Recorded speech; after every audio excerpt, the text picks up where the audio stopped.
마태복음 24장 32절에서 44절 깨어있으라 라는 제목으로 말씀 증거하겠습니다. 자, 32절에서 34절 같이 읽겠습니다. 무화과 나무의 비유를 배우라. 그 가지가 연하여지고 잎사귀를 내면 여름이 가까운 줄을 아나니 이와 같이 너희도 이 모든 일을 보거든 인자가 가까이 곧 눈앞에 이른 줄 알라. 내가 진실로 너희에게 말하노니 이 세대가 지나가기 전에 이 일이 다 일어나리라. 지금 저희들이 이제 마태복음 24장을 이제 보고 있습니다. 마태복음 총 28장 가운데 24장, 25장은 이제 종말론에 대한 내용으로 그 종말의 징조와 세상 끝의 징조에 대해서 제자들이 예수께 질문하자 이에 대해 예수께서 종말의 징조가 무슨 의미가 있는 것인지 그리고 종말의 시대를 사는 우리들을 향해서 이렇게 살아야 된다라는 권면 내용이 되겠습니다.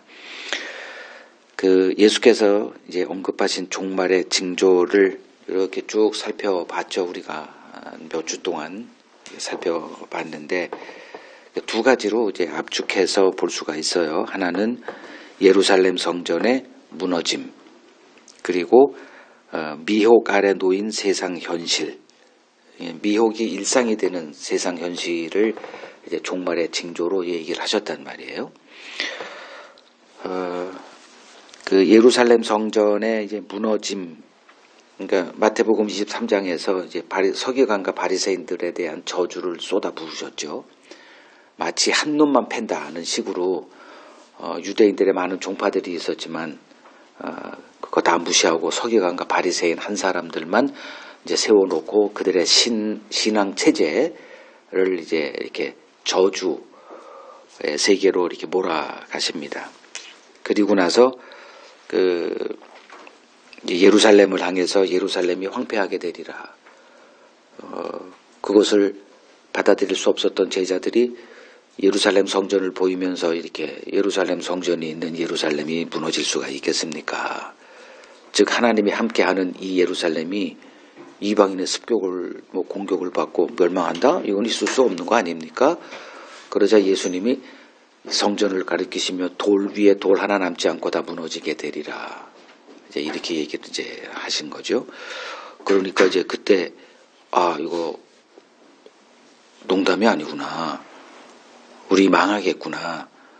이제 그래서 예수님에게 세상 끝의 종말의 징조가 무엇인지 이제 물어보고 이렇게 한 건데, 그러면 예루살렘의 무너짐에 대한 징조 가운데 예루살렘의 무너짐, 즉 성전의 무너짐에 대해서 계속 강조를 했단 말이에요.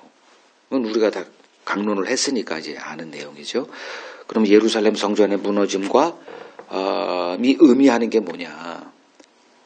하나님이 그러니까 이스라엘의 부족 신으로 이렇게 있었던 것을 감수하고 1500년 동안 이스라엘하고만 상대하신 거예요. 이제 그 시대가 끝났다는 거예요. 유대인들의 신앙 체제로는 불가능했다는 그 교훈을 남기고 이제 이방인의 시대를 이제 도래했다는 것. 이게 예루살렘 성전의 무너짐의 의미입니다. 이걸 우리가 공부해야 되는 거예요. 이 교훈을 얻지 못하고 종말이 언제래? 이러한 현상이 벌어지면 예수님이 오신데 이런 거에 관심 갖지 말라는 거예요. 근데 그렇게 관심을 갖죠, 사람들이. 그러니까 성전이 무너져야 뭐가 세워지냐, 뭐가 드러나냐, 예수님이 제자들에게 말씀하신 이 반석 위에 내가 내 교회를 세우겠다라고 하는 이제 교회 시대가 들어가는 거예요. 그러니까 교회라는 것은 이방인과 관련된 거예요. 그러니까 교회라고 하는 거기에 전제는 예루살렘이 성전이 무너졌다. 하나님이 이스라엘을 버리셨다라는 이 전제가 암시가 되어 있는 겁니다. 그냥 교회, 우리가 뭐 이렇게 예배당 찾아가서 뭐 신앙생활 하는 그런 교회 개념은 에서 조금 더 우리가 들어가야 된다는 거죠. 이거를 로마서 9장에서 11장, 그러니까 그 구원의, 하나님의 구원의 경륜을 쭉 8장까지 얘기한 다음에 이제 9장, 10장, 11장은 이스라엘에 관한 혼란스럽잖아요. 아니 하나님의 선민, 하나님의 말씀을 맡고 이게 그렇게 하나님의 뜻대로 살고자 했던 유대인들 버림받았어? 이거 뭐야? 하나님의 말씀, 약속이 그러면 폐기됐다는 거야? 이거를 이제 이스라엘의 문제를 다루는 거예요. 9장, 10장, 11장. 그러니까 육적 이스라엘이 아니라 영적 이스라엘이라는 개념을 거기서 이제 드러내 줍니다. 그걸 제가 오늘 좀 설명을 할 거예요. 네, 오늘 본문 이제 32절, 33절을 보면 무화과 나무의 비유를 배우라 이렇게 얘기합니다. 그 가지가 연하여지고 잎사귀를 내면 여름이 가까이 온 줄 아나니 이와 같이, 그러니까 비유가 되는 거죠. 이같이 너희도 이 모든 일을 보거든 인자가 가까이 곧 문 앞에 이른 줄 알라 이렇게 얘기하죠. 자, 이 무화과 나무의 비유,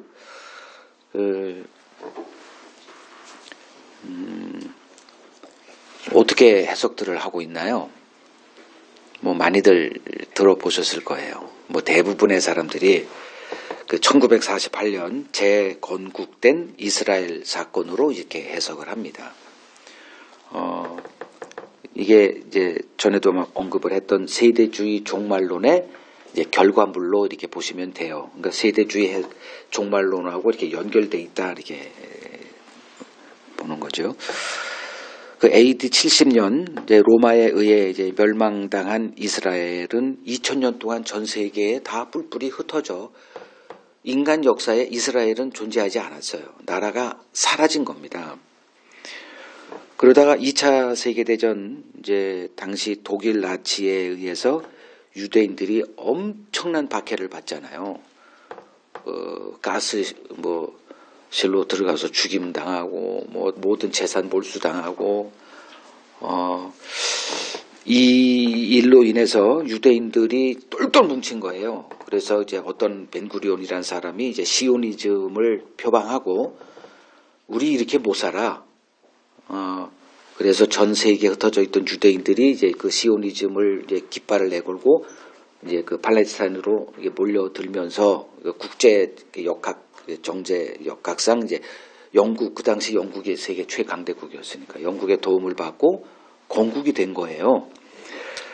그러니까 이 사건을 이제 무화과 나무 가지가 잎사귀를 내는 것. 그러니까 무화과 나무는 이제 성경을 보면 이스라엘이라는 거는 이제 분명하죠. 그래서 그렇게 이제 해석을 합니다. 자, 그러면 어떤 결과가 나오느냐? 그러니까 1948년이 된 거죠. 이스라엘의 건국이 된 거예요. 잎사귀가 나고 이제 가지가 연하여지고 잎사귀를 내면 여름이 가까이 온 줄 알아. 이와 같이 이 모든 일이 벌어지건 것을 보거든 인자가 가까이, 즉 주님의 재림이 온 줄로 이렇게 보면 된다라고 이제 얘기했으니까. 근데 그거를 이제 1948년 그리고 한 세대가 지나가기 전에 예수님이 다시 오신다? 그러면 2000년은 넘지 않을 거야. 이거 대충 이해가 되시죠? 이렇게 계산이 되는 거예요. 그러니까 이런 걸 하지 말라고 제가 아까 말씀드린 거예요. 이런 식으로 성경을 보지 말라고 하는데 해요. 하여간에 합니다. 그리고 이제 예수 재림 전에 이제 이스라엘이 회복될 것이라는 이제 성경을 이제 이렇게 들이댑니다. 그게 그 로마서 11장 25절 26절에 온 이스라엘이 이제 구원을 받게 된다. 그러니까 그러니까 이스라엘의 잠시 이렇게 버려짐이 이방인들이 구원받게 되는 계기가 되고 그들이 시기함으로 나중에 어떻게 돼가지고 온 이스라엘이 다 구원받게 돼. 그러면 당연히 지금 이스라엘이 이렇게 버림받고 교회 시대가 됐지만 다시 이스라엘이 주목받는 시대가 올 것이다. 이게 세대주의 종말론의 핵심 아닙니까? 그러니까 이스라엘이 항상 그 열쇠가 되는 거예요. 종말론 해석에. 그래서 이제 유대인들에게 복음을 전하여 예수 재림의 그 하나님의 계획을 우리가 실현하자. 그래서 Back to Jerusalem 그때 얘기했죠. BTJ라고 하는 운동. 우리나라에서도 이제 그걸 하죠. 인터콥이라고 하는 그 선교단체에서 수만 명의 선교사를 파송하지만 그들의 마음은 이스라엘이 주께로 오는 요걸 요렇게 해석하고 그걸 실행을 하는 사람들이 이제 많이 등장을 한 거예요. 그리고 한국에서는 이제 뭐 2000년은 안 넘기겠지. 왜냐하면 이 무화과 나무 비유에서 한 세대가 지나가기 전에, 한 세대는 보통 몇 년으로 봅니까? 40년이잖아요. 그러니까 한 세대. 그러니까 성경에 좀 오류가 있어도 한 2000년 안에는 온다. 그랬을 때 어린아이들이 꿈을 꾸면서 1992년. 이게 딱 맞은 거예요. 뭐 노스트라무스의 뭐 예언 뭐 이런 걸 다 동원하고 해서 결국은 그리고 이제 이런 것들을 요렇게 세대주의 종말론과 연결시켜서 하니 1992년 이건 뭐 확실하다가 되는 거예요. 그래서 얼마나 많은 수십만 명의 기독교인들이 참 부끄러운 가운데 1993년을 맞이했죠. 네, 이것이 허위로 드러난 후 그 후유증으로 한국 교회의 종말론, 특히 계시록 강해는 아예 사라져 버렸어요. 그래서 제가 한번 계시록 강해를 한다고 했을 때 어떤 사람이 와서 하지 마세요. 그 신천지로 오해받습니다. 그러니까 종말론의 그 강해는 이 신천지의 전유물이 되어버린 상태라니까요. 그러니까 기가 막히죠. 그러니까 신앙의 본질은 종말을 안다는 이게 한 축인데, 그러니 이제 종말에 관한 어떤 지식 같은 거는 이제 서서히 이제 퇴화되고 현실에 집중하는 뭐 이렇게 되지 않았을까라고 생각을 합니다. 그러니까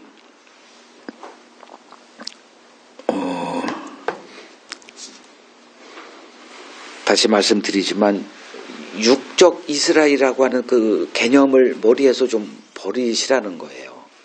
자꾸 그렇게 뭐 사람들과 이렇게 하다 보면 이런 영향을 받고 이렇게 주장하는 사람들에 의해서 다시 또 그렇게 회귀할 수밖에 없거든요. 이게 종말론은 한번 딱 이렇게 이해를 하게 되면 못 벗어나요. 너무 복잡해서. 아까워서라도 붙들고 있는 거예요. 그러니까 이걸 저도 그 신학교에서 뭐 그 비슷한 것들 전천연설, 후천연설, 무천연설 이거 한 번은 공부해야 됩니다. 종말론에 관해서.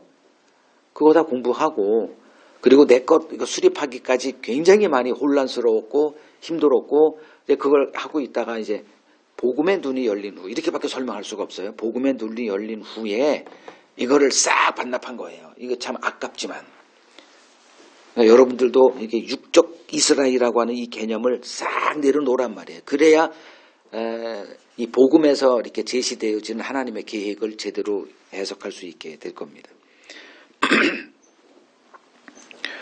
자, 무화과 나무 비유는 그러면 무엇을 얘기하시는 거냐? 지금 우리가 살고 있는 시대가 종말임을 알고 이 세상에서 나와 천국을 준비하며 살라는 예수님의 권면이다. 이렇게 보시면 됩니다. 마태복음 16장 3절을 보죠. 마태복음 16장 3절을 보면 비슷한 말씀을 한번 하신 적이 있어요. 아침에 하늘이 붉고 흐리면 오늘은 날이 굳겠다 하나니 너희가 날씨는 분별할 줄 알면서 시대의 표적은 왜 분별하지 못하느냐. 요거랑 비슷하죠. 그러니까 무화과나무 비유. 그 가지가 연해지고 잎사귀를 내면 여름이 가까운 줄 너희가 알다시피 이 모든 징조가 너희 눈앞에 보이거든 인자가 눈앞에 가까이 온 줄 알라. 분별하며 살라는 거죠. 그러니까 시대를 분별할 수 있어야 돼요. 근데 그 시대는 우리가 뭐 바라보는 그 시대의 개념이 아니라 하나님의 시대라는 거죠.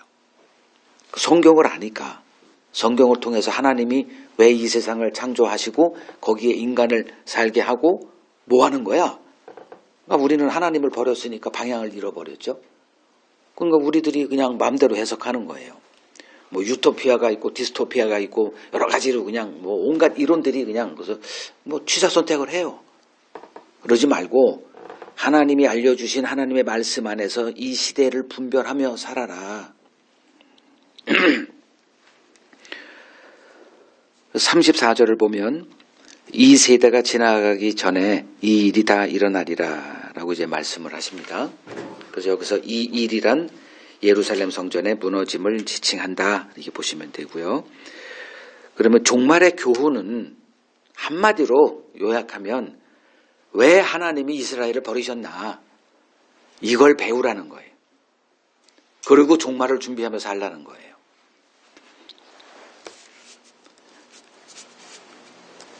그 설명합니다. 이제 많은 사람들이 이스라엘을 좀 배우자, 이스라엘의 신앙을 배우고 이스라엘 뭐 쉐마 교육도 등장하고 뭐 그러죠. 그거는 성경을 거꾸로 해석하는 거고, 그 하나님은 이스라엘을 우리 앞에 뭐로 세워놨냐 하면 요 용어 이해하세요? 반면교사로 세우셨습니다. 반면교사가 뭐죠? 그 길 따라가면 망하는 거. 그러니까 완전 그 실패를 모형으로 교훈을 주는 그 대상. 그 뭐 비슷한 사자성어가 이제 타산지석. 좀 뭐 비슷하지만 뭐 똑같진 않아요. 타산지석은 다른 산에 있는 나쁜 도리를 또 교훈 삼아서 우리가 더 하자. 뭐 타산지석으로 삼자 뭐 이런 거죠. 그러니까 이스라엘은 우리의 반면교사로 이렇게 세워져 있다. 이렇게 보시면 돼요. 그게 성경이에요. 구약 성경. 그 구약 성경에 등장한 이스라엘은 이렇게 보시면 됩니다. 하나님의 저주를 받고 멸망당할 운명으로 이렇게 존재했던 자들이에요. 좀 불행하지만. 근데 하나님이 그렇게 쓰시겠다는데 어떻게 해요? 왜 하나님께서 당신을 여자로 태어나게 했을까요? 그거 따져봤자 아무 소용없어요. 토기장이가 흙을 가지고 내 멋대로 이렇게 만든다는데 왜 흙이 왜 나는 갖다 왜 화장실 변기로 만들었어? 그런 걸 따질 수가 없어요. 그러니까 하나님이라고 하는 그 존재는 이제 토기장이죠. 내가 흙을 가지고 이렇게 빚어서 이것도 만들고 이렇게 하는데 내 멋대로야. 이게 하나님의 권리잖아요. 저런 집사님도 부모의 권리가 있죠. 근데 따지죠, 애들이. 그러니까 이제 막 이게 왜 나를 이해를 못해? 이게 IQ 2자리야? 이제 막 이제 이런 일들이 벌어지는 거예요. 이 권위에 요새는 권위가 다 아마 거기도 보나마나 없을 건데, 그죠? 초라하게 뒷방들이 저런 살아갔지 않을까? 그냥 화내고 살아요. 혼자서 보내면 안 돼. 감정 드러내면 안 돼. 다 내려놓고 사세요. 아니 하나님이 이렇게 대접받는 세상에서 우리가 뭔 소리를 합니까? 자, 그러면 이스라엘을 통해서 하나님이 뭘 가르치시나 이걸 이제 교훈을 받으면 되죠. 그게 종말론의 핵심이에요. 뭐 어느 때 언제 벌어지고 예수님이 오시기 전에 뭔 일이 벌어지고 이스라엘이 돌아오고 그 7년 대환란이고 3년 반 동안이 어떻게 되고 이런 개념은 여러분 미안하지만 뜯어버리세요. 내려놓으시고 교훈을 주시는 거예요. 하나님은 어떤 사건을 통해서 그 교훈만 뽑아내면 되는 거예요. 우리는 성경을 이렇게 보시면 돼요. 자, 하나님 언약의 첫 참여자죠. 이스라엘은 그들이 구원을 잃어버리게 되는, 구원이 주어졌던 것 같다가 잃어버려요. 그걸 통해서 우리에게 영원한 교훈을 세워놓으신 거예요. 이게 성경이에요. 자, 이스라엘은 어떤 존재냐? 로마서 3장 1절을 보세요. 그 유대인들, 그러니까 이스라엘 유대인이 막 이제 섞여서 이렇게 나오잖아요. 이스라엘은 구약적인 개념이고 신약 예수님이 오셨을 때는 이스라엘이라기보다는 남유다만 남아 있었잖아요. 북이스라엘은 이미 멸망당해서 없고 그래서 유대인 이런 개념이 나오는 거예요. 그러니까 이스라엘이든 유대인이든 좀 개념이 좀 다르긴 하지만 같다 보시면 되고요. 자, 유대인의 나음은 무엇이며 할례의 유익이 무엇이냐? 그러니까 할례는 율법이에요. 그러니까 유대인의 나음은 뭐냐? 2절 범사에 많으니 우선이라는 그 말은 첫 번째이자 유일하게 하나 요 뜻이에요. 왜냐하면 두 번째 이런 게 없거든. 그러니까 그렇게 이제 보시면 돼요. 유대인의 나음 딱 하나밖에 없어. 뭐냐? 그들이 하나님의 말씀을 맡았다 이거예요. 하나님의 말씀을 맡은 자들이 유대인이라는 거예요.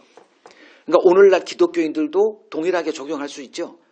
유대인들은 구약 신경을 맡은 자들이고 구약 성경을, 우리 오늘날 기독교인들은 어떤 성경? 구약과 신약을 맡은 자들이에요. 이걸 증인이다 이렇게 되는 거예요. 누리는 게 아니고 증인이에요. 증인. 그러니까 이스라엘은 구약 성경을 맡아서 어떤 역할을 했어요. 어떤 역할? 그 율법을 행함으로, 그러니까 율법을 행하는 길로 가면 저주라고 하는 거. 그래서 제가 계속 하나님의 말씀대로 살자라고 하는 오늘날 기독교의 모토를 뿌리부터 이렇게 회파시키는. 그러면 사람들이 이제 웬 궤변을 들어나 김승훈 목사는 공격을 받게 돼 있단 말이에요. 그러면서 너희가 내 이름으로 말미암아 모든 사람에게 미움을 받을 것이나, 요게 딱 맞아떨어지는 거죠. 요렇게 보라는 거예요.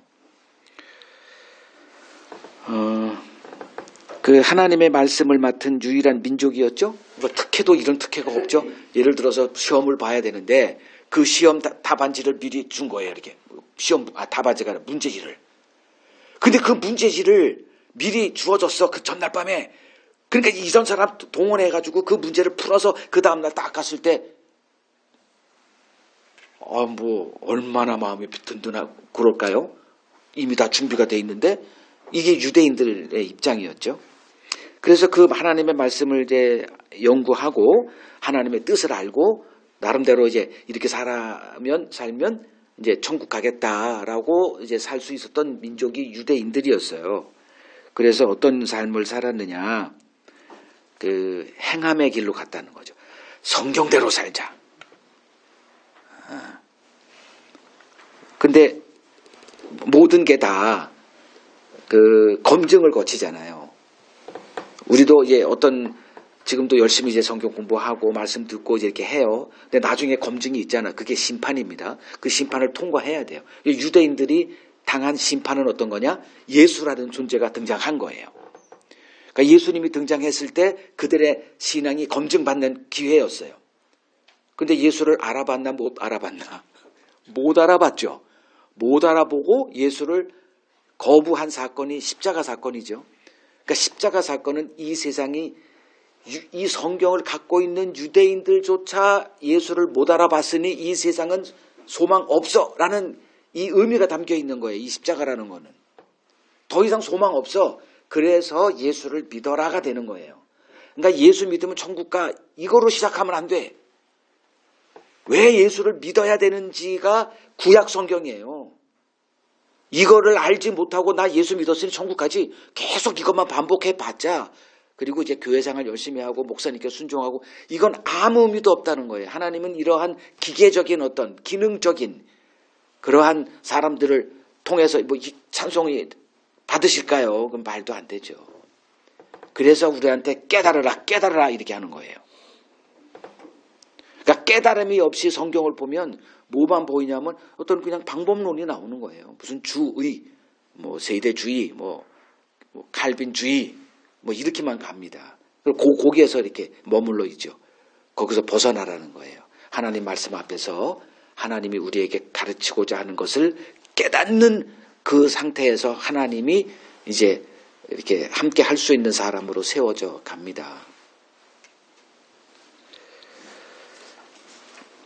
그래서 유대인들이 이제 그러니까 하나님의 말씀을 맡은 유대인들이 실패했거든. 이를 통해서 오늘날 신약 구약을 갖고 있고 우리도 이제 세상의 빛이다라고 주장하는 우리들, 거기에 반면교사 삼으라는 거예요. 그게 종말의 교훈의 핵심입니다. 자, 그러면 이스라엘의 실패 원인 또 반복되죠. 이스라엘이 왜 실패했어요? 성경을 갖고 있으면서도. 그리고 성경을 연구하고 성경을 따라 살았어. 가장 경건했던 사람들이에요.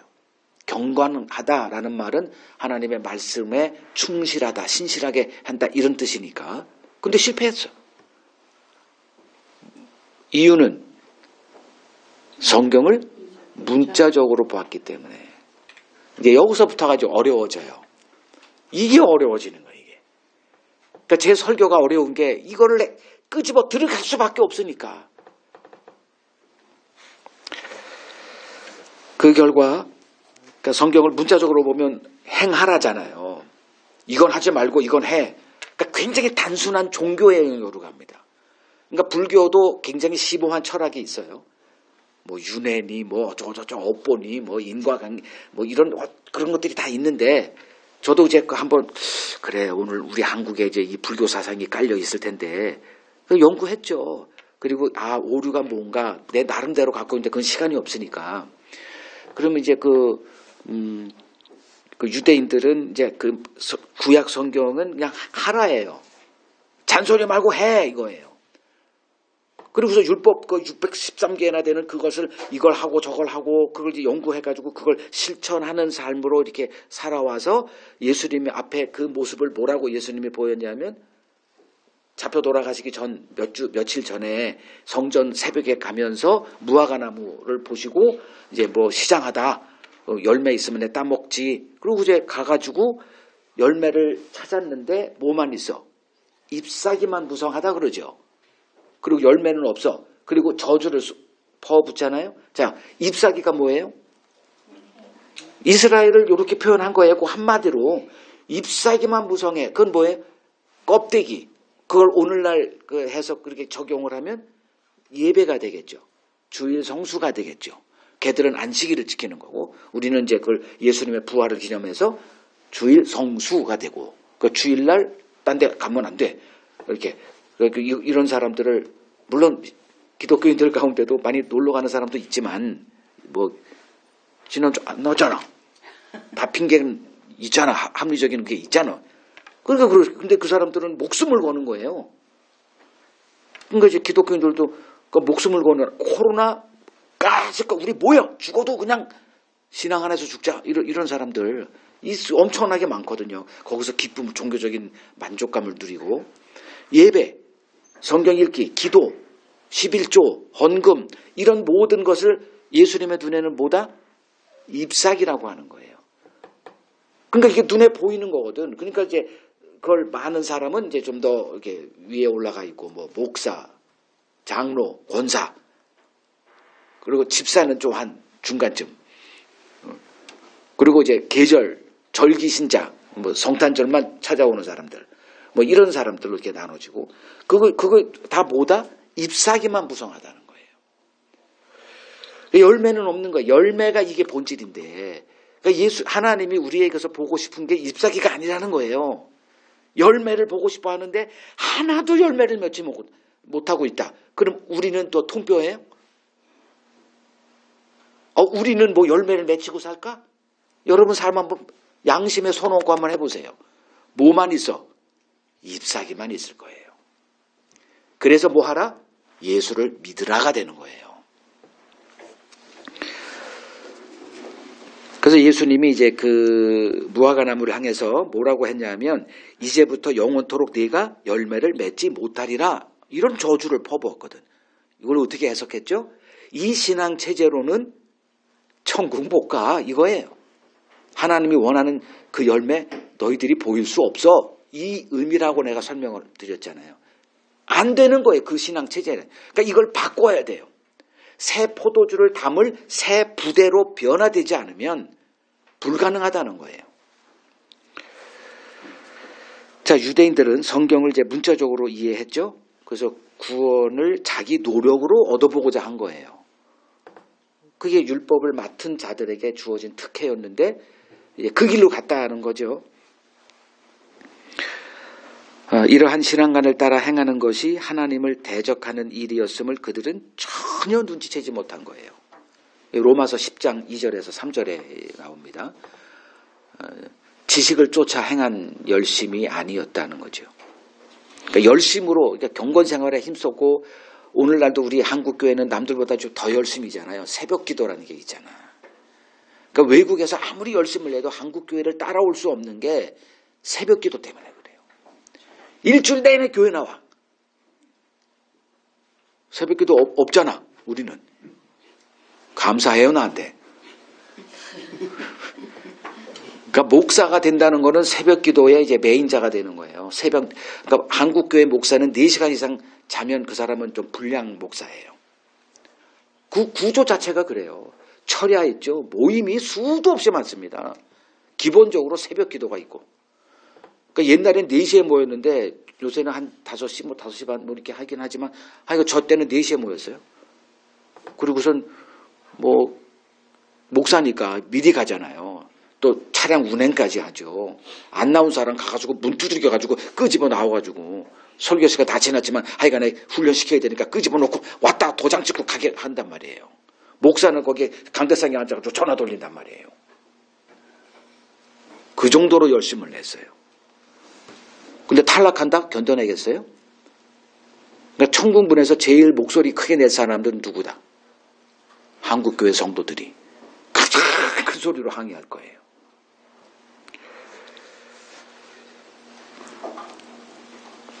그러니 이렇게 열심을 내는 거기에 이렇게 빠져 있는 사람들이 하나님 말씀 안에 담겨 있는, 즉 문자, 그들은 문자를 따른 거고 그 문자 안에 감춰져 있던 그것을에 가려져 있는, 감춰져 있는 하나님의 일이 보일 리가 만무죠. 그래서 예수님의 표적에는 사람들이 환호했어요. 그러나 정작 예수님이 끝나고 나서 이렇게 항상 말씀을 하시거든. 근데 그 말씀은 하나도 못 알아듣고 어려워, 힘들어. 그리고 다 도망간 거예요. 그러니까 이 문자적인, 이 유대인들이 행했던 그 문자적인 경건 생활, 오늘날 한국교회도 이런 형태로 가죠. 그 가르치는 건 한 10%만 해. 맨날 안다고 머리만 커지고, 골치 아픈 성도. 그러니까 그게 공부하는 거는 10%만 하고 90%는 적용을 해. 사랑이라는 거 나왔다 그러면 사랑 대충 알잖아. 사랑하라고. 조금 나누고 그 다음에는 어떻게 일주일 동안 뭘 어떻게 사랑을 하고 살았는지 그걸 간증을 시켜. 그럼 사랑 어떻게 사랑했어요? 그럼 물어보는 거 그거. 그럼 한 90%는 그 실행한 것, 적용하며 살았던 것 이렇게 되니까 하나님의 말씀은 살아있는 것 같지만 없죠. 이게 다 뭐다? 잎사귀만 있으니까. 본질은 없고 다 비본질만 나누고 서로 그냥 누가 더 잘하나 경쟁으로 이제 나아가는 거죠. 그 결과물이 이제 장로, 권사, 안수집사, 집사, 권찰 등등 이렇게 되는 거예요. 그러니까 율법 신앙에 있는 사람들은 이 미혹이라고 하는 것에 무방비 상태예요. 자, 예수님이 말씀하신 종말의 징조 2가지가 예루살렘 성전의 무너짐, 즉 이스라엘을 버림받았어. 그 교훈을 알고 종말을 준비해 이거고, 또 하나는 종말 시대는 어떤 시대? 미혹이 일상인 시대. 그 미혹의 본질은 다른 예수예요. 그걸 다른 복음 이렇게 얘기하는 거고, 이런 것만 여러분들이 좀 이렇게 핵심 키워드를 제가 이렇게 할 때 이걸 제대로 이해되면 여러분들도 이제 분별의 달인으로 세워질 수가 있어요. 이 어휘가 조금 어려워서 그렇지 요것만 익숙해지면 미혹은 이제 세력은 그들도 전략을 세우고 우리를 미혹할 거 아닙니까? 그 미혹이 다른 예수라니까. 그러니까 이 율법 신앙에 있을 때 이 미혹의 무방비 상태에 놓일 수밖에 없습니다. 그러니까 예수께서 말씀하신 종말론 교훈의 핵심은 성경이 주어진 이스라엘이 예수를 알아보지 못했던 이유가 무엇인지를 배우라는 거죠. 그러니까 성경을 문자적으로 해석하면 이 행함이라는 매우 단순한 종교의 길로 나아갈 수밖에 없다는 거예요. 자, 성경은 비유의 책이다 이렇게 말씀을 드렸어요. 그러니까 이 비유라고 얘기하면 또 이 신천지가 계속 여기서 펴서 이렇게, 왜냐하면 신천지가 뭐 하는 거예요? 뜻풀이잖아요. 뜻풀이. 그 뜻이 뭐예요? 비유풀이 하는 거예요. 그러니까 신천지가 왜 사람들에게 이렇게 많은, 대부분 저희 교회도 한번 신천지에 뭐 한 몇 년 동안 9년인가 해서 거의 중진 역할을 했던 사람이 온 적이 있었는데, 학력이 짱짱합니다. 뭐 교수 짱짱한 사람들이 거기에 다 몰려있다는 거예요. 자기가 깜짝 놀랐다는 거예요. 한국교회에서 알짜배기들을 다 가져간 거예요. 왜냐하면 거기서는 한국교회는 지금 뭐에 이렇게 주로 합니까? 찬양 보통 한두 시간 하죠. 인터넷 보세요. 뭐 무슨 방송마다 교회들이 뭐 한두 개가 나옵니까? 한두 시간은 다 뭐 그냥 짱짱해요. 음악 목사가 있다니까. 난 도대체 이해할 수 없는 게 처음에는 나도 그런 줄 알았지. 내가 어떻게 했고 다 알아요. 뭐 선교 목사는 선교의 전공이니까 난 선교 목사고, 음악 목사가 있고, 신방 목사가 있고, 심리치료 목사가 있고, 다양해. 청소년 유아 분류가 다양해. 성경을 들여다봤더니 그런 건 없어. 그냥 다 목사예요. 복음을 맡은 목사. 그런 거는 음악 목사는 그냥 음악에 재능이 있는 사람 그냥 그거 하면 되는데 음악 목사가 있다니까요. 그렇게 뭐 찬양과 경배 그걸 인도할 수 있는 그 스킬을 배워서 음악 목사로 세워지는 거죠. 그러니까 그게 신학교에서는 좀 이게 하니까 저기 뭐 어떤 외국에 가가지고 더 신 문명을 배워가지고 그렇게 해서 사람들을 이렇게 하면 뭐 짱짱하죠. 뭐 그런 거 거기서 시간 다 뺏기죠. 또 뭐 하면 그 교제 뭐 이런 거 행사 뭐 선교 대회 그거 막 바빠가지고 언제 말씀 볼 시간이 있어요. 그냥 말씀은 대충 해버립니다. 그럼 다 뻔한 거예요. 목사들 세계 여러분 잘 모르지만 저는 이미 목사들 세계는 저도 일가견이 있는 사람이에요. 세계 모든 뭐 날고 긴다 하는 사람 그 모임 집회는 뭐 저도 웬만하면 다 가봤어요. 거기서 누가 성경대로 얘기하자면 그냥 당장 그냥 핀셋으로 쫓겨나요. 어디서 그따위 소리를 하고 있냐 말이야. 그들의 세계는 다른 세계예요. 그러니까 이제 비유의 뜻은 이제 비유는 뜻이 담겨 있잖아요. 해석이 돼야 되는 거예요. 그러니까 성경은 그냥 읽을 게 아니라 해석을 해야 되고요. 그러면 그 뜻은 어디에 있냐? 문자 안에 숨겨져 있단 말이에요. 그래서 해석이 중요하다. 결국은 여러분 이제 인생도 다 해석이잖아요. 어떤 일이 벌어졌을 때 어떤 사람은 이렇게 해석하면서 이제 그걸 통과하고 어떤 사람은 이렇게 해석하고 통과하고 다 해석이에요. 사건은 벌어집니다. 그러니까 성경이라는 것이 우리에게 주어져 있어요. 이거를 어떻게 해석하느냐에 따라서 내 삶이 180도 달라지죠. 자, 이제 그 해석이 관건이라 그랬어요. 근데 구약의 비유는 성경은 어떻게 얘기하냐? 그 갈라디아서 3장 보세요. 갈라디아서 3장 24절.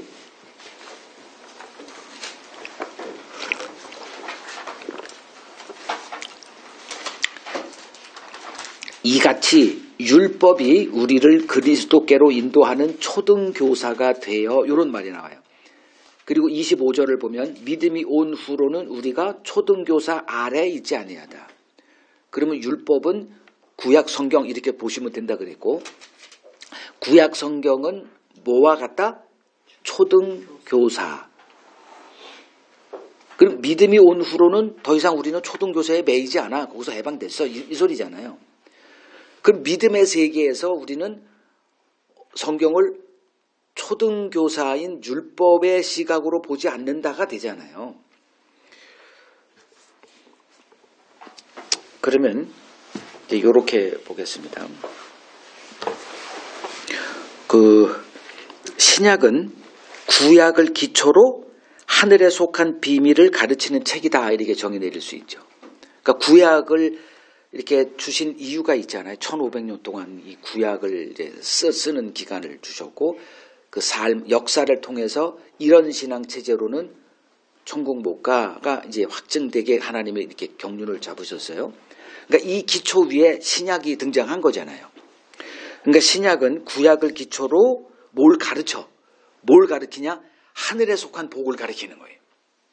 구약은 여러분들이 구약 성경을 보면 약속된 복이 다 어디에 속한 거예요?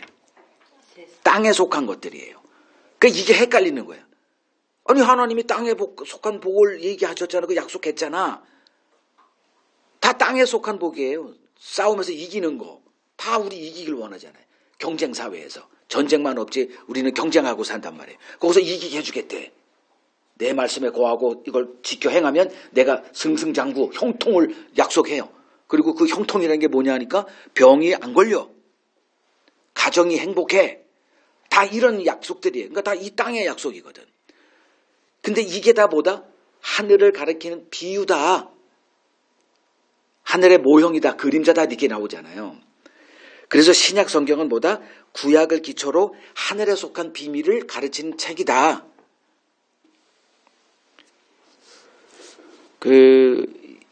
이런 숫자들이 구약에 이제 언급이 좀 되긴 되는데 구체적이진 않아. 근데 신약에서는 그냥 막 쏟아집니다. 예를 들어서 14만 4천.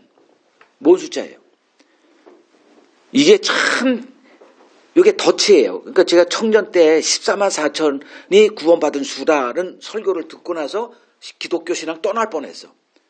이 60억이 되는 인구 가운데 그것도 지금만 60억이지 창세 이래 지금까지 존재했던 인구는 수천억일 텐데 14만 4천에 내가 합격할 가능성은 난 없다고 봤거든. 이해됐어요? 이게 문자적인 그 함정이라는 거예요. 그러니까 별로 관심 없는 사람이 이런 걸 딱 들었다 그러면 나 기독교 안 가. 그냥 이 판으로 끝나버릴 거야. 그냥 먹고 즐기고 나 이렇게 살 거야. 이런 개념들이에요. 그럼 14만 4천의 의미는 신약에서는 그냥 막 쏟아져 나옵니다. 왜냐하면 구약이라는 것 그 터 위에 있기 때문에. 천이라는 숫자 나오죠. 계시록 22장에 그저 천년 왕국이라고 하는 또 문자적 해석의 결과물을 내놨죠. 그러니까 천년 왕국. 예수님의 재림 이후에 그 다음 버전. 천년 왕국이야. 천년 왕국 동안 우리 왕 노릇하고 살 거야. 떵떵거리고. 그리고 예수님이 또 한 번 오실 것이고 곡과 마곡의 전쟁 이후로 딱 다시 한 번 더 분리가 되고. 너무 복잡해. 근데 그거 공부해야 돼요. 이런 건 없다는 거예요. 제발 여러분들 이렇게 복잡하지 않다. 예수는 한 번 옷으로 끝난다 이거예요. 근데 그걸 만들어 놨거든 복잡하게. 전문가가 하는 일이 뭔 줄 알아요? 인생을 어렵게 만드는 거예요. 그러니까 전문가 대부분 만나지 마세요. 인생이 꼬여집니다. 막. 그걸 배우게 되고 언어도 배워야 되고 이렇게 돼요. 천이라는 숫자는 뭐다? 영생의 수다. 그래서 천년왕국이라는 거는 우리에게 주어지는 영생을 얘기한다. 이렇게 보시면 되죠. 근거는 창세기 5장에 인간의 수를 어디까지 늘려놔요? 난 그건 저주라고 생각하는데 900살이 다 넘죠. 평균이. 그리고 제일 많이 산 놈 무두셀라는 나이는 960 구수한가 뭐 하여간에 그게 말하는 게 뭐예요? 흉내는 내지만 천에 이른다 못 이른다. 못 이르는 거예요. 그러면 영생은 누구에게서만 주어져? 그리스도 안에서만 주어져요. 그래서 너희가 예수를 믿는 너희에게 내가 이 책을 쓴 것은 그리스도를 믿는 너희에게 영생이 주어졌음을 알게 하려 합니다. 이런 게 나오잖아요. 천이라는 숫자가. 이게 다 뭐다? 비유라는 거예요. 근데 이 비유를 뜻을 해석하기는커녕 그냥 천년 왕국 결정해놓고 천년 왕국이 올 거다. 이거 얼마나 세월 호송하는. 그래서 오늘도 내가 이 세월 호송하지 않게 해달라고 기도한 거예요. 미혹당하면 그냥 그거로 끝나는 게 아니라 아까운 시간 낭비한다니까. 그것도 한 20, 30년 낭비해요. 얼마나 내가 원통해. 그 세대주의 종말론에 그걸 배워가지고 그거 꼭 해가지고 한번 난리 친 적이 있거든. 저도. 세월 낭비한 거예요. 7. 완전수죠. 6. 인간의 수죠. 근데 인간은 하나님께 흉내를 내는데 안 돼. 이런 것들이 다 비유예요. 그러니까 이걸 이제 우리가 알고 성경을 보면 하나님의 교훈이 다 오는 거예요. 우리는 안 된다. 내가 뭘 하려는 건 다 안 된다. 또 이제 그 성경에서 우리가 이제 보여지는 게 신자의 고난에 관한 내용입니다. 그걸 어떻게 설명하냐면 광야로 가르쳐줘요. 광야로 우리들의 이 땅에서의 삶이 어떻게 전개될 것인가를 광야를 통해서 알려줘요. 출애굽합니다. 애굽에서 끄집어내요. 애굽은 세상을 비유하죠. 거기서 끄집어냈어요. 그리고 나서 겪는 그 이스라엘의 삶은 광야인데 광야에서 그들이 한 일은 딱 하나밖에 없어요. 뭐밖에 없어? 원망, 불평 이런 거밖에 없어요. 그게 구원의 증거라는 거예요. 예수 믿고 잘 됐다? 절대 그 사람은 구원과 상관없는 사람입니다. 예수 믿었는데 하는 일마다 망가진다? 이 얘기 때문에 많은 사람들이 저를 싫어하고 내 설교 듣기 싫어하고 하는데, 아니, 진리가 재미있어서 합니까? 진리는 그냥 진리고 받아들이는 거예요.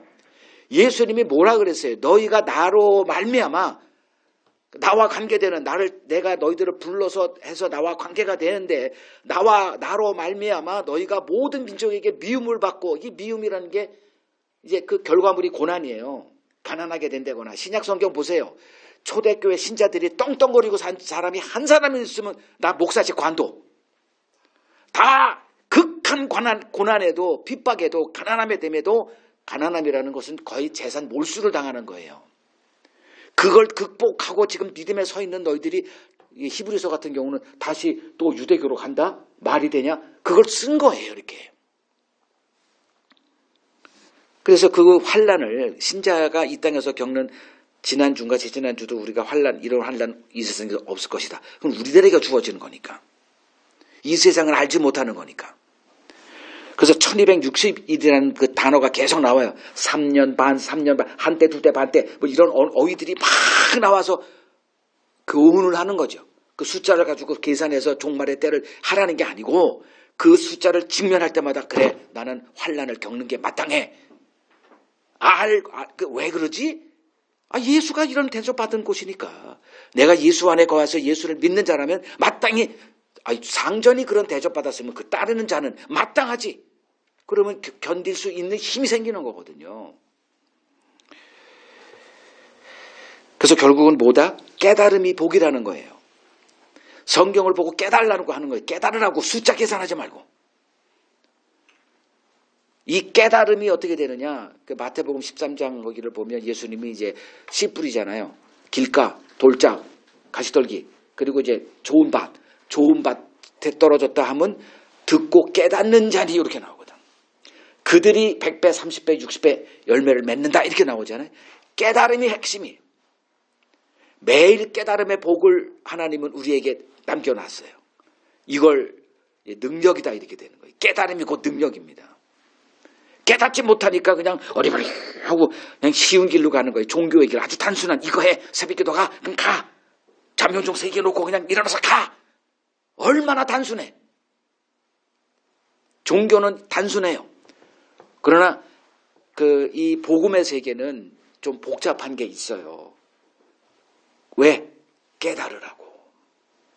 요 깨달음에 그것이 우리들에게 약속되어 있죠. 야고보서 1장 5절을 보면 보세요. 야고보서 1장 5절.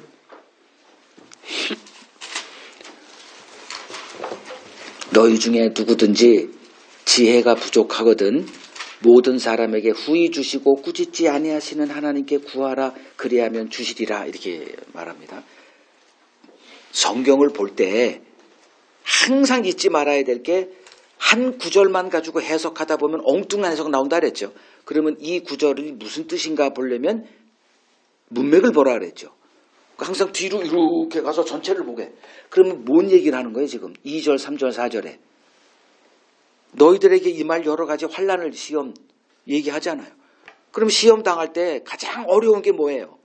내가 원하지 않는, 기대하지도 않고 제발 나한테는, 근데 그 일이 벌어졌어. 사업을 하다 망했던, 병이 걸렸던, 이도 기대잖아요. 이럴 때 뭐 하라? 5절. 그때 필요한 게 지혜라는 거예요. 지혜라는 거는 하나님의 뜻을 분별하는 것을 말해요. 우리 세상에서 잘 되는 비결, 어떤 회사를 경영할 때 남들보다 지금 일론 머스크 같은 그런, 잘했지 이번에 머스크 편에 서가지고 대박 터뜨렸잖아요. 이런 지혜가 아니고 하나님의 뜻을 분별할 수 있는 지혜. 왜 내가 지금 이런 시련을 당해야 되지? 그러면 그 이유가 뭐야? 물으라는 거예요, 하나님께. 그러면 가르쳐준다, 안 가르쳐준다? 준대잖아요. 그럼 하나님이 가르쳐줘요. 그러면 지혜는 쌓여져요. 그러면 사람들하고 만날 때 숱한 고난들을 겪는 사람들 만나잖아요. 그러면 다 보여, 내 눈에는. 하나님이 가르쳐줬기 때문에. 이 깨달음이 뭐냐? 마태복음 10장 22절 너희가 내 이름으로 말미암아 모든 사람에게 미움을 받을 것이나 고난으로 가득한 삶을 살 것이나 끝까지 견디는 자는 구원 얻는다 그랬거든요. 그럼 이 깨달음이 견디는 힘을 제공하는 동력이에요. 이겨내는 거예요. 내가 왜 지금 고난당하지? 이것 때문이지. 알면 견디는 거예요. 모르니까 포기하고 그냥 옛날 삶으로 돌아가는 거죠. 그래서 성경에 히브리서 5장에 보면 전젖이라고 하는, 그리고 단단한 음식, 젖 좋아하다가 망합니다. 단단한 음식까지 나아가셔야 돼요. 하나님의 의, 인간의 의를 구분할 수 있는 이 단단한 음식을 섭취하고 뼈도 강하게 하고 근육도 다지고 이렇게 세워져야 이 험난한 우리에게 주어진 그 좁은 길을 견뎌낼 수 있다라는 겁니다. 자, 무화과나무 비유 이제 얘기했고요. 35절에서 36절 보겠습니다. 천지는 없어질지언정 내 말은 없어지지 아니하리라. 그러나 그날과 그때는 아무도 모르나니 하늘의 천사들도 아들도 모르고 오직 아버지만 아시느니라. 천지는 없어져요. 천지라는 것은 우리 눈에 보이는 물질 세계를 말하는 거죠. 이것을 뭐라고 얘기하냐면 비본질 이렇게 얘기합니다. 아까도 얘기했지만 하나님께서 이 물질 세계를 창조하심으로 뭘 가리키느냐?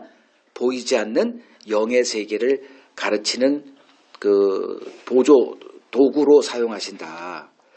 그것만 붙들고 있다가 망하지 말고 그것이 가리키는 그 영의 세계, 하나님 나라의 것들, 하나님의 일을 이제 보라는 거죠. 이게 본질이에요. 그래서 예수님이 내가 너희들에게 가리킨 말이 영이고 생명이다. 육은 아무짝에도 쓸모없다. 이제 이렇게 말씀하신 거예요. 그러니까 육이 나머지들 내가 너희들에게 오병이어 기적으로 5병 물고기 5개 떡 2개 이 5병이어죠.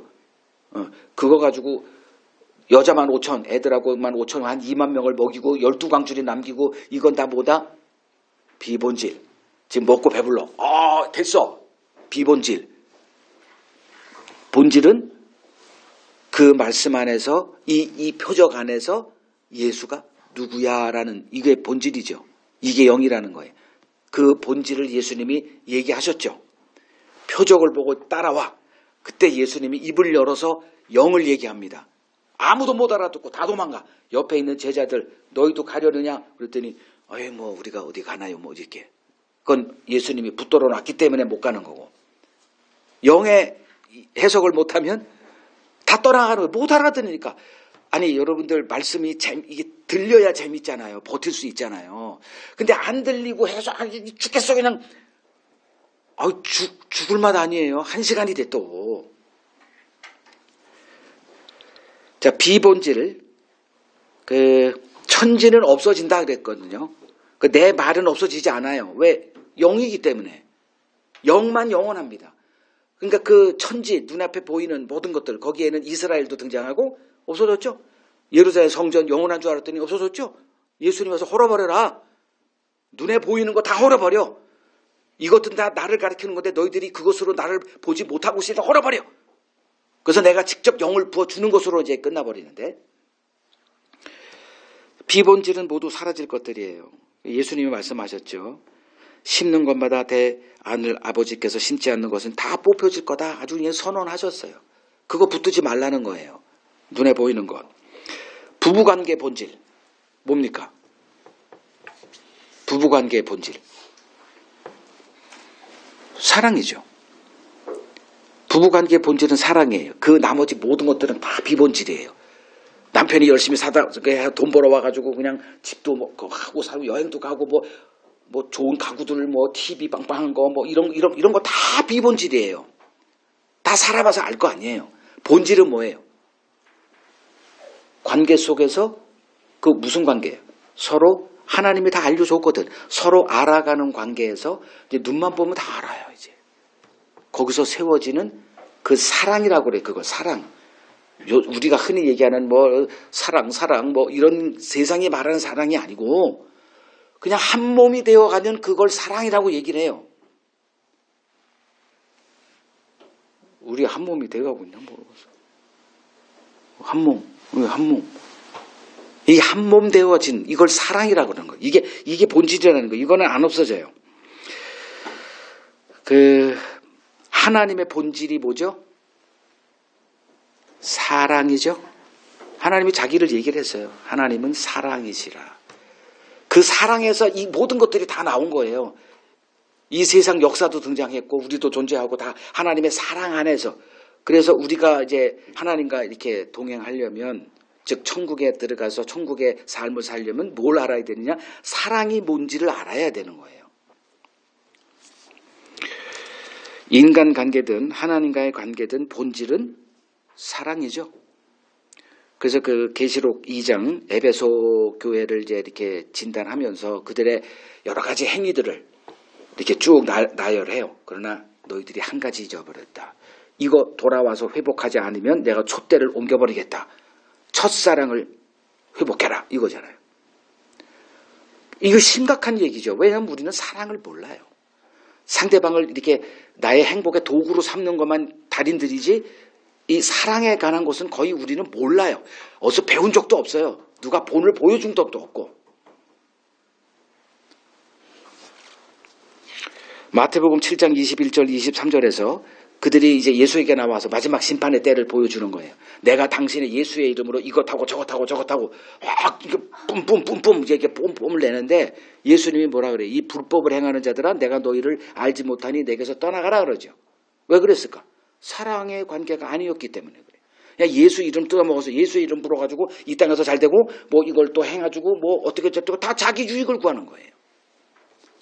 그래서 쫓겨나는 거예요. 본질에서 벗어나는 모든 것들은 다 소멸된다.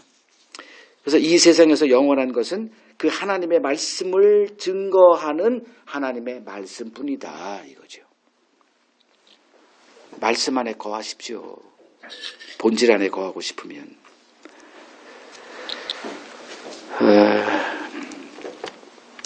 자, 이제 그냥 건너뛰고 36절을 보죠. 그날과 그때는 아무도 모르고 오직 아버지만 아신다 이렇게 얘기했습니다. 뭔 얘기예요? 때에 관심 두지 말고, 즉 성경을 그 문자적으로 해석해가지고 이렇게 계산하고 이런 짓 하지 말고 감춰져 있는 그 문자에 감춰져 있는 하나님이 우리에게 알려주고 싶은 그 교훈들이 있잖아요. 그걸 깨닫고 자라가라 이거예요. 하나님을 아는 지식에서 자라가라. 이게 천국 준비입니다. 천국은 우리가 생각하는 그런 나라가 아니에요. 그 나라가 임했을 때 다들 경악할 겁니다. 자, 37절, 39절 이제 갈 길이 좀 먼데 좀 읽죠. 노아의 때와 같이 인자의 임함도 그러하리라. 홍수전에 노아가 방주에 들어가던 날까지 사람들이 먹고 마시고 장가들고 시집가고 있으면서 홍수가 나서 그들을 다 멸하기까지 깨닫지 못하였으니 인자의 임함도 이와 같으리라. 이제 예수님은 이제 자신의 재림 시에 이 세상 모습을 노아의 때와 같을 거라 이렇게 말씀하십니다. 자, 노아의 때는 어땠나? 그걸 좀 보면 되죠. 어느 날 노아도 우리와 똑같은 사람이죠. 그냥 똑같은 사람이에요. 그냥 뭐 이렇게 일상의 삶을 살아요. 근데 어느 날 그에게 어떤 일이 벌어졌느냐? 하나님의 말씀이 그에게 임하는 사건이 벌어져요. 자, 제가 왜 이걸 좀 강조해서 설명했느냐? 여러분도 성경 보죠? 집에서도 성경을 연구하고 할 겁니다. 이것과 하나님의 말씀이 임하는 것은 달라요. 예레미야서 1장 4절을 보죠. 예레미야서 1장 4절을 보면 이렇게 표현되어 있어요. 여호와의 말씀이 내게 임하니라. 자, 이 예레미야는 성경을 하나님의 말씀을 안 읽었던 사람이었을까요? 어느 날 갑자기 말씀이 임했다 이게 아니에요. 그냥 늘 말씀 연구했던 사람이에요. 근데 어느 날 그에게 하나님의 말씀이 임했다가 되는 거예요. 요걸 은혜다 이렇게 얘기하는 겁니다. 노아에게 어느 날 하나님의 말씀이 임해요. 다른 말로 표현하면 그냥 하나님이 찾아오는 거예요. 하나님은 뭐로 찾아오는 거? 말씀이 돼서 찾아오십니다. 그 예수님이에요. 요한복음 1장에 태초에 뭐가 있어? 말씀이 있다. 그분이 우리 앞에 나온 걸 예수다 이렇게 얘기하는 거예요. 그걸 깨닫게 하는 분이 성령 하나님이고. 그러니까 이게 다 우리에게 벌어지는 것들이에요. 이건 다 우리한테 익숙한 것들이에요. 그러니까 말씀이 임했을 때 어떤 일이 벌어졌느냐? 깨달음이 되어져요. 뭔 깨달음? 이제 창세기 6장 그곳으로 갑니다. 창세기 6장 13절을 보세요. 이제 말씀이 노아에게 임한 거예요. 하나님이 노아에게 이르시되 뭘 깨닫게 했어요. 모든 혈육 있는 자의 포악함이 땅에 가득함으로 그 끝날이 내 앞에 이르렀으니 내가 그들과 땅을 함께 멸하겠다. 뭐가 된 거죠? 심판이 선포된 거죠. 이 세상이 하나님의 진노 아래 놓여 있는 그 세상 실상을 그가 깨닫게 된 거예요. 그 이전까지는 그는 세상을 어떻게 봤어요? 와, 아름답다. 하나님이 창조한 게 너무 아름답다. 이런 거죠. 세상 돌아다니면서 기독교인들이 항상 하는 그 표현들이 있잖아요. 와, 창조주 하나님 멋있다. 뭐 이런 거. 그게 아니고 그건 그냥 인간이 그냥 하는 얘기들이고, 뭐가 하나님의 말씀이 임한 사람에게는 어떤 현상이 벌어지더라? 자기들의 실상이 보게 되는 거예요. 여러분들은 보통 이제 흔히 이렇게 뭐 성경 읽고 예배 드리고 가서 이렇게 하나님 앞에 이렇게 하면 하나님이 날 기뻐하시겠지, 이런 착각에 빠져 들어가요. 근데 하나님의 말씀이 임하면 어떤 현상이 벌어지냐? 내가 하나님 앞에 나아갈 수 없는 내 실상을 보게 되는 일이 벌어져요. 내가 하나님의 진노의 대상이지 하나님의 기쁨의 대상이 아니라는 이 착각에서 벗어나는 일이 벌어져요. 노아에게 벌어진 일이 그거예요. 하나님의 말씀이 임하자 이 세상이 하나님의 심판 아래 놓여 있다는 것에 눈이 열리게 됩니다. 요게 뭐다? 깨달으라 요거예요. 제 오늘 제목이 깨어있으라는 거잖아요. 뭐 때 깨어진다? 하나님의 말씀이 임할 때. 요게 깨어있으라는 거예요. 그러니까 깨어있게 되니까 뭐해? 그 다음부터 14절부터 22절까지 뭐 어떤 얘기가 나와요? 방주 얘기가 나오죠. 그러니까 노아 하면 방주잖아요. 노아야 방주. 고유명사 같이 됐는데 이게 고유명사 되지 않아야 돼요. 고유명사는 해석이 필요 없어요. 일반 명사가 돼야 돼요. 그래야 교훈을 얻을 수가 있어요. 노아는 어떤 사람이었지? 왜 노아는 평범하게 살다가 왜 갑자기 방주로 인생을 종친 사람이 됐지? 그가 120년 동안 방주 지면서 나은 게 있었나요? 아니, 비가 와야 방주가 효력이 있지. 120년 동안 비 한 방울도 안 왔어. 비 안 오는데 산에 가서 방주를 짓는 삶은 그에게는 득이에요, 실이에요? 실이고, 또 하나 사람들에게 비웃음과 조로 저 미친놈이나 이런 소리 받게 돼 있거든. 하나님의 말씀을 안다고 해서 여러분들의 삶의 현실에 득이 되든가요? 실이 되면 실이 됐지 득이 안 됩니다. 교회 가면은 거꾸로 얘기할 뿐이지만 실제로 하나님 말씀 안다고 떠들어봐요. 미친 소리 사람 속고 왕따가 될 뿐이지. 그와 같이 이제 변화가 된 거예요. 그래서 방주를 짓는 삶을 사는데 나는 이제 알게 됐어. 이 진리를 알게 됐어. 이 세상 이제 하나님이 심판하신데 그 사람들에게 전했어요. 한 명이라도 돌아왔나요? 안 돌아왔죠. 왜 그랬을까? 여기 써 있죠. 38절. 홍수 전에 노아가 방주에 들어가던 날까지 사람들이 한 일이 뭐예요? 먹고 마시고 장가들고 시집가고 즐기고 자기 종족 번성하게 하는 거. 이거 외에 우리가 관심 있는 게 있나요? 오늘날 내가 먹고 마시고 이거 뭐예요? 즐기고 여행 가고 노주 돈 있는 사람 크루즈 여행 좋아한다는데 뭐 그거 준비하고 살 거예요. 다 여행으로 끝나더라고. 노후는 아마 뭐 비슷할 거예요 다. 근데 우리들의 이 노후 준비는 뭐다? 이 말씀 안의 세계에서 세계 크루즈 여행을 할 수가 있는 거예요. 돈 하나도 안 들어가고. 그래서 지금 준비하라는 거예요. 이거 어휘 익숙하지 않으면 이거 하라 그래도 못해. 봐도 깨닫지도 못하고. 이 즐거운 그 우주 영적인 세계 여행을 하나님이 준비시켜 놓으셨는데 그냥 골방 하나만 있으면 돼. 시끄럽게 방해되지 않는 골방 하나만 있으면. 그렇게 얘기했는데 먹고 마시고 현실 세계에 함몰된 사람들이 뭐 홍수? 비도 안 오고 무슨 물로 심판받니? 웃기는 소리. 그냥 조롱의 대상으로 끝나버린 거예요. 안 받아들인 거예요. 말이 무슨 말인지 이해도 안 되고 이렇게 된 거죠. 그럴 때와 똑같다 이거죠. 그러니까 과거에 한번 본을 보여줬는데 교훈을 얻더라 못 얻더라. 그냥 그때 하나의 그냥 기독교인들도 그냥 노아 홍수 홍수 한번 방주 생각나고 방주하면 뭐라 가지고 그 뭐 동물들 코끼리 뭐 그걸 어떻게 믿겨 이런 것만 관심이 있더라. 안 그래요? 그리고 교회도 노아 방주가 지친 교회 몇 군데 있더라고 보니까 다 이렇게 인간이 하는 일들은 다 그렇더라. 그러면 노아 때 우리가 볼 수 있는 게 노아에게 말씀이 임하자 옛 삶에서 벗어났죠. 이게 깨어 있는 겁니다. 그리고 또 하나가 새 사람을 입는 요걸 준비하라 요거예요. 깨어 있어 준비하라. 오늘 본문의 말씀이 그거예요. 깨어 있기 위해서는 뭐 해야 돼요? 말씀 앞에 들어가야죠. 말씀 안에 들어가면 내 거울이 보여요. 아이고 착각하지 말아야 되겠구나. 하나님 앞에 심판의 대상이구나. 미움의 대상이고 후회함의 대상이고 이게 보여져요. 여러분 잘 보세요. 여러분들 하나님 앞에 뭐 내세울 만한 단 하나라도 있습니까? 그냥 내 행복을 위해서 살아온 흔적밖에 없을 거예요. 앞으로도 그럴 거고 못 벗어나요. 육신에 있는 한 우리는 나라고 하는 이 자아에서 못 벗어납니다.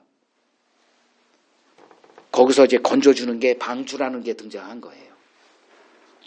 이제 오늘날 방주하면 이제 교회가 방주겠지. 천만에요. 교회와 함께 몰락해서 지옥 갈 겁니다. 교회가 방주가 아니라 예수님의 말씀이 방주라는 거예요. 예수가 곧 말씀이고 말씀이 곧 예수예요.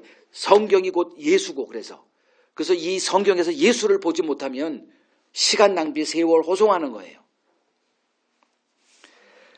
자 40절 41절 봅니다. 40절 41절 그때에 두 사람이 밭에 있음에 한 사람은 데려가고 한 사람은 버려둠을 당할 것이요 두 여자가 맷돌질을 하고 있음에 한 사람은 데려가고 한 사람은 버려둠을 당할 것이라. 자 예수님의 재림 그때에 뭔 일이 벌어지냐. 그냥 한마디로 알곡과 가라지가 분리되는 현상. 그러면 지금은 알곡과 가라지가 같이 공존하는 그 예수님이 가르친 거죠. 교회 내에 알곡과 가라지가 같이 있을 거다. 지금은 몰라. 워낙 위장의 달인들이라. 그러나 그때 하나님이 이제 예수님이 다시 오셔서 내 양을 예수님이 모를까요? 창세전에 내 안에서 다 선택이 된 자들을 우리는 모르지. 근데 하나님은 하신대. 그럼 믿어야죠. 알고 계시는 거예요. 하나님이 내가 찾아오실 때 승호야라는 이름으로 찾아오시더라고. 승호라는 의미는 죄인아 이 소리예요.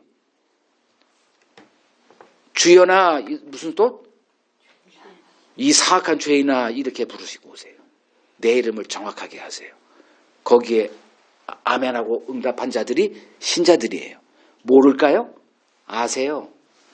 항상 결론은 나를 모르는 자, 아는 자 딱 구별이에요. 예수님이 그 일을 하시겠다는 거예요. 지금은 우리는 뭘로 어떻게 알아요? 뭐 교회에서 예배 든다고 아나? 뭐 11조 100억 했다고 아나? 몰라요. 그는 뭐 마피아에서 해가지고 그런 사람들 돈 내는 거 보면 뭐 짱짱하게 내더라고. 그거 가지고 구분이 안 돼요.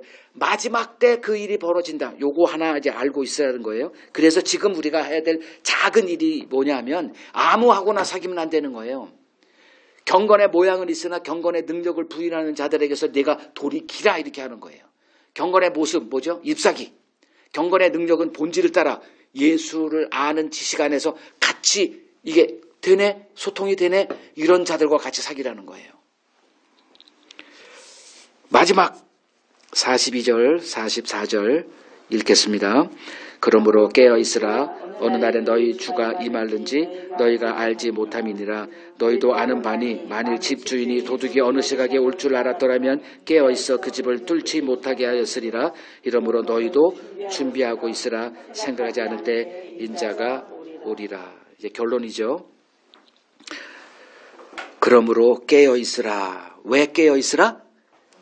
예수께서 갑작스럽게 임할 것이기 때문입니다. 그러니까 자고 있다. 자고 있을 때 도둑이 오죠. 깨어 있을 때 오는 바보 같은 도둑은 없습니다.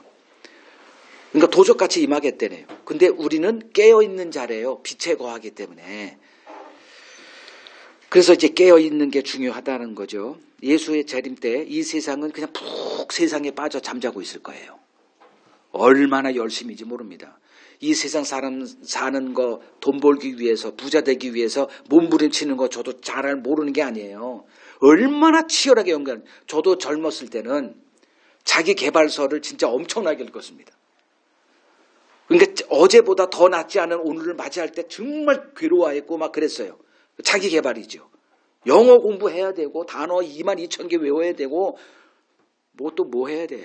옥편도 다 외우고 뭐 온갖 것 반복을 다 하고 어떻게 하면 사람에게 인간관계 뭐 하고 대인관계 하는 이런 것들 자기 개발에 그냥 몸부림치는 내가 그랬으니 다른 사람들은 오죽했겠습니까?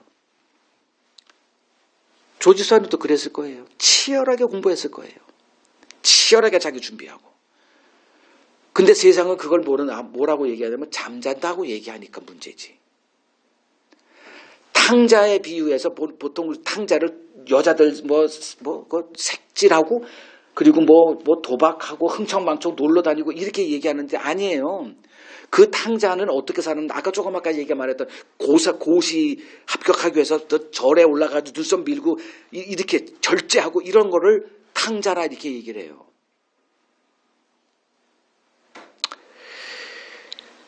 다 그렇게 잠자고 있을 거예요. 하나님의 일을 모르니까. 그리고 먹고 마시고 시집가고 장가 보내는 일에만 관심이 있으니까. 이 세상을 존재케 하신 하나님은 뒷방 할아버지처럼 몰아버리고 자기들끼리 그냥 다른 관심사로 목사 뭐 섬기고 뭐 목사 내가 어떻게 했니 자기 자랑으로 막 하고 있는 이 세상에서 예수님이 갑자기 와서 딱 세울 겁니다. 그래서 뭐하라? 깨어있어 준비하라고 하는 거예요. 자, 깨어있어라. 어떻게 하는 게 깨어있는 거다? 내 실상을 알아. 어떻게 알아? 하나님의 말씀, 이 거울, 영혼의 거울 하나님의 말씀 앞에 섰더니 깨어있게 되는 거예요. 노아에게 임했던 것처럼. 그리고 준비하는 건 뭐예요? 방주 준비하는 겁니다. 방주가 뭐예요? 그리스도를 비유한다 그랬죠? 그리스도를 알아가는. 왜 하나님이 그리스도를 믿으라 그랬을까?